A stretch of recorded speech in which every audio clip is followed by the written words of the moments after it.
everyone, and you're welcome on my channel Har Ghar English. Now we will discuss the explain morality play in English literature. Morality play is a type of a drama in English literature. So now students, let's start. What is the morality play? आज हम जिस topic को आपके साथ discuss करने वाले हैं वो टॉपिक है कि मॉरलिटी प्ले किसे कहा जाता है। ये ड्रामे का ही फॉर्म होता है जिस ड्रामे को कहा जाता है कि ये मॉरलिटी प्ले है। This is the morality play in English drama. Okay, इसी तरह से क्वेश्चन पूछ सकता है आपसे examiner, explain the morality play, short notes on this topic of morality play, और आपसे ये भी कहा जा सकता है कि डिफाइन द मॉरलिटी प्ले। अगर इनमें से किसी भी टाइप से क्वेश्चन पूछा जाए तो आंसर आपको यही लिखना है जो आज आपके साथ हम डिस्कस करने वाले हैं। ओके स्टूडेंट्स, चलिए स्टार्ट करते हैं अपनी इंग्लिश लिटरेचर की जर्नी को। Answer, morality play in English literature. English literature में मॉरलिटी प्ले क्या है? अब आपको यहाँ पर ये देखना होगा कि हमें किस तरीके से अपने पैराग्राफ को स्ट्रक्चर्ड करना है, और अपने पैराग्राफ को स्ट्रक्चर के साथ साथ उसको क्या क्या चीज़ें हैं जो इन पैराग्राफ्स में हमें मेंशन करते हुए राइट डाउन करनी है एग्ज़ाम में। Okay, morality play is a form of medieval drama that emerged in the 14th and 15th centuries, aiming to teach moral lessons to audience through allegorical characters. Morality play medieval drama का ही एक रूप था जो कि 14 और 15 century में सबसे ज़्यादा उभर कर सामने आया, जिसका असली पर्पस था कि वो मॉरल लेसन्स को ऑडियंस को अपने सिखाए एलेगोरिकल कैरेक्टर्स के द्वारा। ठीक है, जो उनकी रूपक कथाएं थी उनके माध्यम से वो क्या करते थे, अपनी ऑडियंस को मॉरल लेसन सिखाते थे, मॉरल वैल्यूज़ की सिग्निफिकेंस को बताते थे। Understood students? Next, these plays personify virtues and vices such as good deeds, greed, truth, and temptation, representing the spiritual struggle between good and evil within the human soul. ये कैसे play होते थे जिनके अंदर good deed को, लालच को, सच्चाई को, टेम्पटेशन को रिप्रेजेंट किया जाता था, या फिर स्पिरिचुअल स्ट्रगल जो होता है ना, आध्यात्मिक स्ट्रगल यानी स्पिरिचुअल स्ट्रगल को इस तरह से दिखाया जाता था कि जैसे वो सजीव चीज़ें हों। पर्सोनिफाई वर्च्यूज मीन्स होता है कि बिल्कुल मानवीयकरण रूप से ऐसे प्ले में इन चीज़ों को, जिसमें कि आपका आता है गुड डीड्स, ग्रीड लालच, truth and temptation, representing the spiritual struggle between good and evil, अच्छाई और बुराई के बीच में। और इन सब का रिश्ता किससे था? ह्यूमन सोल से था, मतलब मनुष्य की आत्मा से था। तो मनुष्य की आत्मा के साथ में इन सब चीज़ों को बिल्कुल पर्सोनिफाइज वर्च्यूज़ की तरह प्ले के अंदर दिखाया जाता था। अंडरस्टूड? तो what is the morality play? अगर इस तरीके से पूछा जाए तो आपको ये पैराग्राफ फर्स्ट ऑफ ऑल यहाँ पर मेंशन करना होगा कि मॉरलिटी प्ले मिडवल ड्रामा का ही एक रूप था जो कि 14 एंड 15 सेंचुरीज़ में सबसे ज़्यादा उभर कर सामने आए, और इन्होंने अपनी ऑडियंस को मॉरल लेसन सिखाने का पर्पस लिया, साथ ही एलेगोरिकल कैरेक्टर के माध्यम से।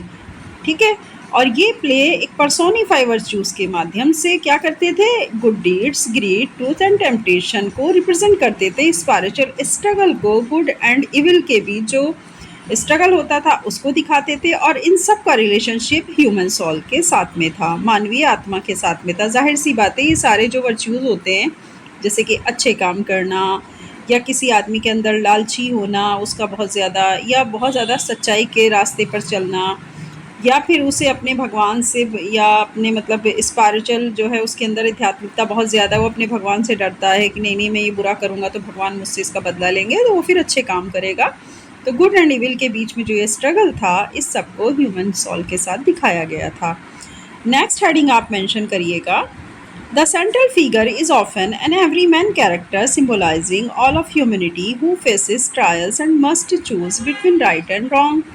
सेंट्रल फिगर हमेशा ऐसे इंसान को रखा जाता था जो कि एक ऐसा कैरेक्टर जो हर आदमी से मिलता जुलता हो, और उसे सिम्बोलाइज की तरह सभी मानवता के साथ में, यानी कि ये जो चीज़ दिखाई जा रही है कैरेक्टर्स के थ्रू, तो सभी ह्यूमैनिटी के ऊपर जो है क्या हो रही है? अप्लाई हो रही है, सिम्बोलाइजिंग ऑल ऑफ ह्यूमैनिटी। तो उस पूरी ह्यूमैनिटी का एक सिंबल के तौर पर उस कैरेक्टर को हर आदमी के अंदर ऐसे वर्च्यूज़ दिखाए जाते थे कि ये चीज़ तो हर इंसान के अंदर होती है, तो उसी को वो अपना सेंट्रल फिगर रखते थे। Who faces stars and must choose between right and wrong, एक ऐसा चेहरा दिखाया जाता था जिससे हमेशा चुनना होता था गलत और सही में से किसी एक को। The plays were didactic in nature and rooted in Christian teaching emphasizing repentance, salvation and moral living। ये प्ले हमेशा प्रकृति में डिडेक्टिक होते थे क्योंकि इनकी जो रूट थी वो क्रिश्चियन रिलीजन से आई थी और क्रिश्चियन रिलीजन सिखाता था यानी टीचिंग करता था, साथ ही पछतावे पर बहुत ज़ोर देता था। अगर किसी कैरेक्टर से कोई बहुत ज़्यादा गलतियां होते हुए दिखाया गया तो फिर क्या किया, लास्ट में उसको पछताते हुए भी दिखाया गया। साल्वेशन की बात होती थी, साल्वेशन कहते हैं मोक्ष प्राप्ति को, तो मोक्ष प्राप्ति की बात होती थी और मॉरल लिविंग की बात होती थी, यानी जो जीव हैं उनके अंदर नैतिकता और नैतिकता की जो वर्च्यूज़ हैं उनको उभर करके सामने ला करके रखा जाता था, तो मॉरल लिविंग की बात होती थी। अंडरस्टूड। तो ये था सेंट्रल फिगर की मोस्ट इम्पोर्टेंट कैरेक्टर्स की आपका जो सेंट्रल फिगर होता था प्ले का वो किस तरीके से रखे जाते थे। Next heading is the one of the most famous morality plays is Everyman, where the protagonist is reminded of death and seeks companions for his final journey, only to find that only good deeds will follow him to the grave। इन्हीं में से सबसे ज़्यादा famous morality pledge में से एक है जिसका नाम है एवरीमैन, जो बहुत ही प्रोटागोनिस्ट रहा उस समय पर क्योंकि इसमें मृत्यु को याद किया गया अपने साथी के रूप में और कहा गया कि अगर मृत्यु ना हो तो फिर इंसान के लिए फाइनल जर्नी तो हुई ही नहीं। तो फाइनल जर्नी क्या है इंसान की, किसी भी ह्यूमन बीइंग की, वो मृत्यु है, मतलब एक आखिरी यात्रा मृत्यु हुई है।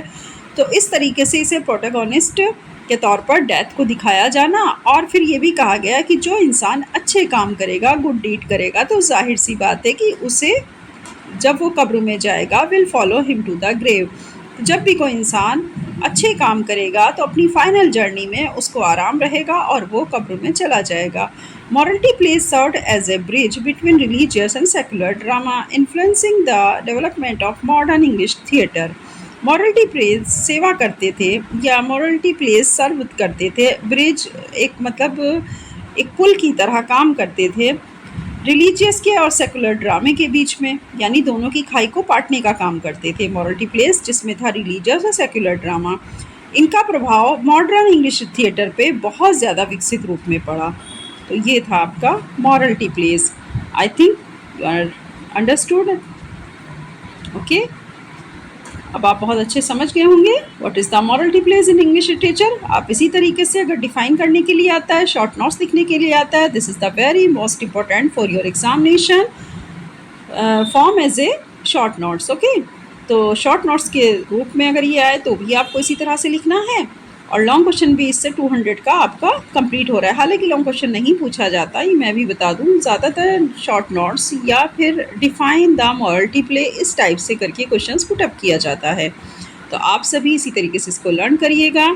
ओके स्टूडेंट्स, अगर आप चाहते हैं कि आपको किसी टॉपिक पर अपने हमारे चैनल या वीडियो पर आप चाहते हैं कि किसी टॉपिक को डिस्कस किया जाए तो आप हमें कमेंट बॉक्स में लिख करके दे सकते हैं। हम उसी टॉपिक के ऊपर आपकी मनपसंद वीडियो बना देंगे और आपके साथ डिस्कस करेंगे उसी लॉन्ग क्वेश्चन को। तो अगर आप ये चाहते हैं कि आपके साथ लॉन्ग क्वेश्चन डिस्कस किए जाएँ लेकिन वो आपके अकॉर्डिंग, आपके सिलेबस के अकॉर्डिंग हो, तो आप ज़रूर हमें टॉपिक दीजिएगा, तो हम उसके ऊपर आपकी लॉन्ग क्वेश्चन की वीडियो बना करके आपको अपलोड कर देंगे। ओके स्टूडेंट्स, साथ ही चैनल को लाइक, सब्सक्राइब, शेयर करना मत भूलिए और कमेंट्स बॉक्स में ज़रूर कमेंट दीजिए कि आपको हमारी वीडियो कैसी लगती है। Okay students, all the best all of you, bye bye.